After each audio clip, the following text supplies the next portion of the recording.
ആ അങ്ങനെ തന്നെ പൊങ്ങട്ട് കാല് അടിച്ചു പോട്ട്.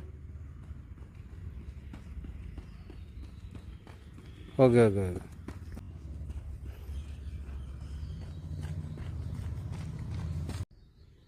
ആ അങ്ങനെയാണ് ഫ്രണ്ടിലോട്ട് വേണം കാല് ഫ്രണ്ടിലോട്ട് കൊണ്ടിട്ട്. അങ്ങനെ തന്നെ തിരിച്ച് അതേ കണക്ക് പോയി തിരിച്ചു പോട്ട് ഇനി തിരിച്ചു പോ. ഫ്രണ്ടിലോട്ടോട്ടാ ബോഡി ഫ്രണ്ടിലോട്ട്. ആ അങ്ങനെ തന്നെ വിടുക. ആ ശരി. സൈഡ് നോക്കി ചെയ്. അടുത്ത ഏത് സൈഡാ? Back side. ആ അത് തന്നെ പോട്ട് മുട്ട മടക്കാതെ പോട്ട്. അങ്ങനെ പോട്ട് ഓടി പോട്ട്. മുട്ട മടങ്ങാതെ സ്ട്രൈറ്റ് ആട്ടി. അങ്ങനെയല്ലേടാ പറഞ്ഞത്. അല്ല പൊക്കിയതാക്കി ചേരാ. ആ അങ്ങോട്ട്